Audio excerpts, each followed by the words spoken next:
Сайн байцгаана уу хүүхдүүд ээ. Өнөөдрийн хичээлээр эквивалент хургалтын аргууд, хүрээний гүйдлийн арга, зангилааны потенциалын арга, суперпозицийн зарчим, цахилгаан хэлхээний чадал, энерги тооцоолох гэсэн ийм сэдвүүдийг үзэхнэ. За эквивалент хургалтын арга гэж юу юм бэ гэхээр амьдрал дээр олон тооны резисторууд нэлээд төвхтэй холбогдсон тохиолдол илбэг байдаг.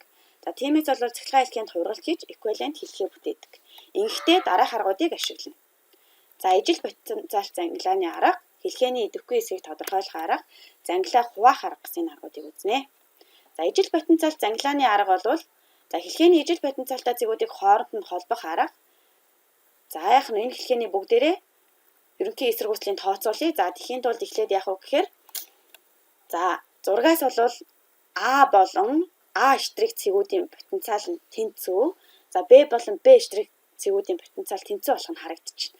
Тэгвэл иймд А ба А штрих, за Б ба Б штрих цэгүүдийг хооронд нь холбох юм бол хэлхээ маань ийм энгийн хэлхээ болж харагдах. Тэгвэл бид энэ энгийн хэлхээний ерөнхий эсрэгүүцлийг тооцоолж чаддаг шүү дээ.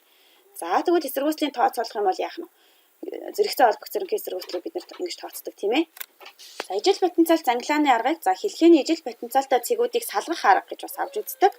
За тэгэх юм бол энд нэг хэлхээ өгөгдсөн байна тий. За зангилаа хооронд бол R гэсэн эсрэгүүцэл өгөгдсөн байна.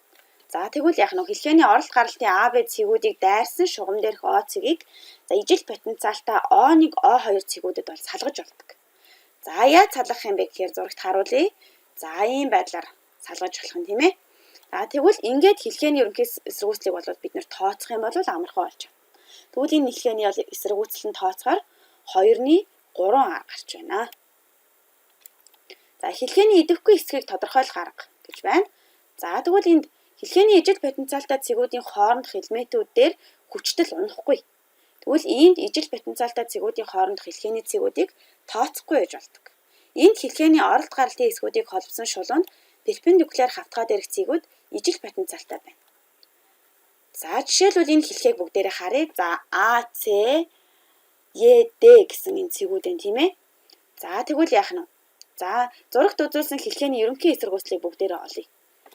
За анкинд бол зургаас CDE цэгүүдэд болвол потенциалууд нь бол бүгд тэнцүү болох нь харагдчихна. Тэгвэл яах вэ гэхээр хэлхээний ED, DF, FC CE цэгүүд хэсгүүдээр яах нь? Гүйдэл гүйхгүй тул тэдгээрийг тооцохгүй байж болно. За анкин бол тооцохгүй гэдгийг тасархай зураасаар үзүүлчих юм бол хэлхээний ерөнхий эсрэгүүцлийг бол энэ тохиолдолд олоход амархан болчихно. Тэгэх юм бол яах нь? R-ыг баах нь 2 гарах нэ. За хүрээний гүйдлийн арга.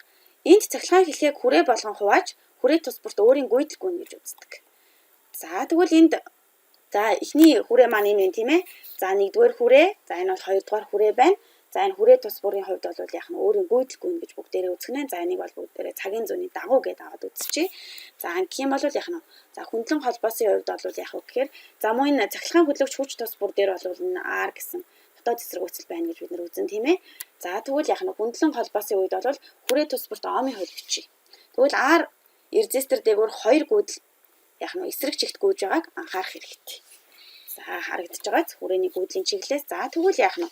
1-р хүрээний хувьд бол P потенциалтай цэгээс тийм ээ P потенциалтай цэг хүртэл гэж үзсэн байна шүү дээ. За тэгвэл яах нь? 1-р хүрээний хувьд бол T дээр нэмэх нь яах нь? Epsilon 0 цахилгаан хөдлөгч хүч. За хасах нь RI1 гэсэн хүчтэл маань орж ирэх нь байна тийм ээ. R1 дээр хүчтэл. За тэгвэл яах нь? Мөн хасах нь чиглэлийн эсрэг учраас RI1-ээс хасах нь I2 гэсэн гүйдэл орж ирэх нь. За энэ маань бол тэгтээ тэнцүү юм аа гэж бичигдэх юм. За 2-р хүрээний хувьд бүгдээрээ бичиж. За 2-р хүрээний хувьд цахилгаан хөдлөгч хүч маань энд харагдаж байна тийм ээ. Тэгвэл яах нь? За тгээс хасах нь R I2-оос хасах нь I1 гэж бичигдэнэ. За гүйдлийн чиглэлээр харж байгаас бид нар өмнөх үзсэн хичээлтэй маань холбогдож шүү дээ. За мөн тэгвэл яах нь?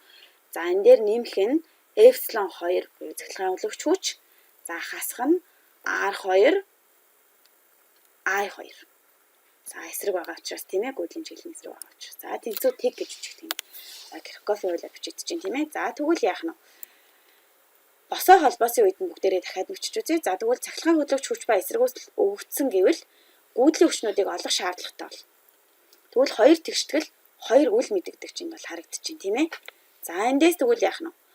R эсэргүүцэлтэй резистор дээрх гүйдлийн хүч эдгээр гүйдлийн хүчний айлгуур нийлбэр нь за ямар болох вэ гэхээр I-аас хасах нь I1 хасах нь I2-оор тодорхойлогдно. Тэгвэл энэ нь гүйдэл салаалах тэгшгэлтэй дүйцэх нь. За ингэж хүрээний гүйдлийн аргыг хэрэглэнэ. За зангилааны потенциалын арга гэж байдаг. За зангилааны потенциалын аргыг за мөн яах нь вэ? За энэ гурван салаа бүхий хэлхээнд дээр бүгдээрээ авч үзье. За энэ цахилгаан хөдөлгөгч хүч тус бүр дээр яах нь вэ? За R1 R2 гэсэн дотоод эсэргүүцэл байна тийм ээ. За R гэсэн гадаад эсэргүүцэл байна. За T ба P-ийн потенциалууд харагдчих. За гүйдлийн хүч маань бол яах нь вэ? Гүйдэл маань бол за энэ сумны дагуу R1 дээрх гүйдэл бол за ийшээ R гадаад эсэргүүцэл дээрх гүйдэл бол I гүйдэл доошоо, за R2 дээрх гүйдэл бол яах нь доошоо чиглэж байна гэж авч үзье. За энэ цахилгаан хэлхийг салаануудад хувааж салаа тус бүрт өөрийн гэсэн гүйдэл гүйнэ гэж үздэг. За тэгвэл салаанууд зангилаагаар холбогдсон байна. За зангилаа гэдгийг бид нар мэддэг тийм ээ. За зангилаануудыг дугаарлаж потенциалуудыг бол тэг P гэж тэмдэглэсэн байх нь. За тэгвэл хөндлөн холбоосын үед салаа тус бүрт омын хуулийг тэг цэгээс хэлж бичье. За тэгэх юм бол нэгдүгээр салааны хувьд бол тэг дээр нэмэх нь за яах нь эпсилон 1 цахилгаан хөдөлгөгч хүч за хасах нь R1 I1 болох нь байна. За тэнцүү P-тэй тэнцэнэ. За хоёрдугаар салааны үед бичих юм бол за тэг дээр нэмэх нь R2 I2 за хасах нь яах нь эпсилон 2 за тэнцүү P-тэй тэнцэнэ. За гүйдлийн чиглэлээс хамаараа тийм ээ. За 3 дугаар салааны хувьд бол за тэг дээр нэмэх нь R I за энэ бол тэнцүү P-тэй тэнцэнэ. Тэгвэл эндээс гүйдэл тасралтгүй тэгштгэл бол тэг цэгт бол за 1-р салааны хувьд бол хасах I байсан тийм ээ чиглэлийн эсрэг. За нэмэх нь I нэмэх нь I2 тэнцүү тэг гэж үздэх юм байна. За эндээс босоо холбоосын хувьд бол дээрх тэгштгэл цахилгаан хөдөлгөгч хүч ба эсэргүүцлүүд өгөгдсөн гэвэл гүйдлийн хүчнүүдийг олох шаардлагатай. За тэгвэл энд дөрвөн тэгштгэл дөрвөн үйл мэдэгдэж бол байна гэж тооцоо. За эндээс салаануудын тэгшгэлээс салаа бүрийн гүйдлийн хүчийг олж гүйдэл тасралтгүй тэгшгэлд орлуулвал ганц P үйл мэдэгдэгч л үлддэг. Тэгвэл үүний тоо утгыг яах нь бол асуудлыг амархан шийдэх боломжтой болох нэ. За тэгвэл зангилааны потенциалын аргыг ингэж ашиглах нь. За суперпозицийн зарчим. За суперпозицийн зарчмыг ашиглахын тулд бүгдээрээ хэлхээний цахилгаан хөдөлгөгч хүч тус бүр өөрийн парциал гүйдэлгүүлэх гэж үздэг. За мөн хэлхээг цахилгаан хөдөлгөгч хүч тус бүрт харгалзах дэд хэлхээнүүд дээр дүрсэлдэг. За мөн суперпозицийн зарчмаар салааны гүйдэл нь үүсгүүр тус бүрийн гүйдлийн айлгуур нийлүүртэй тэнцүү байна гэж авч үздэг. За тэгвэл эдгээрийг ашиглаад бүгдээрээ жишээ бодлого бодъё. За хэлхээнд R1, R2, R3 гэсэн дотоод эсэргүүцлүүдтэй яах нь E1 2 вольт, E2 4 вольт, за E3 6 вольт гэсэн ийм яах нь цахилгаан хөдөлгөгч хүчтэй гүйдлийн үүсгүүрүүд за R1 нь 4 ом, R2 нь 6 ом, R3 нь 8 ом эсрэгүүцэлтэй яах нь резисторуудыг зурагт үзүүлснээр холбосон байна. За хэлхээний салаа бүрийн гүйдлийн хүчийг тодорхойлно гэсэн бодлогон дээр бүгдээрээ суперпозицийн зарчмыг хэрэглэж үзье. За тэгвэл эхлээд бүгдээрээ дотоод эсрэгүүцлээ хэлхээндээ нэмж зуръя. За зурх юм бол яах нь E1 цахилгаан хөдөлгөгч хүчний дотоод эсрэгүүцэл R1 гэж гарч байна. За яах нь. За энэ тохиолдолд бүгдээрээ за R2 дотоод эсрэгүүцлийн дээр R3 дотоод эсрэгүүцлийн дээр. За тэгвэл тус бүрийн хувьд бол гүйдлийн чиглэлийг бүгдээрээ зуръя. За тэгэх юм бол яах нь R1 E1 цахилгаан хөдөлгөгч хүчээс гарч байгаа гүйдэл бол доошоо чиглэлтэй. За R2 дээрх цахилгаан хөдөлгөгч гүйдлийн хүч чиглэл бол дээшээ. За мөн яах нь. За тэгээ R3 дээрх нь мөн яах нь. Дээшээс энэ цэгээс олол ингэ дээшээ салаалж гин тийм ээ. За тэгвэл гүйдэл маань ийм чиглэлд байгаа юм бол бүгдээрээ I1, I2, I3 гүйдлийг тус бүрт омын хуулийг ашиглаад тооцоолох юм бол за I1 гүйдэл бол 183-ны 38 ампер, I2 нь 183-ны 22 ампер, I3 гүйдэл 183-ны 16 ампер гарч байна. За тэгвэл үүнийг бүгдээрээ дахиад за E2 цахилгаан хөдөлгөгч хүчний хувьд бол тооцож үзье.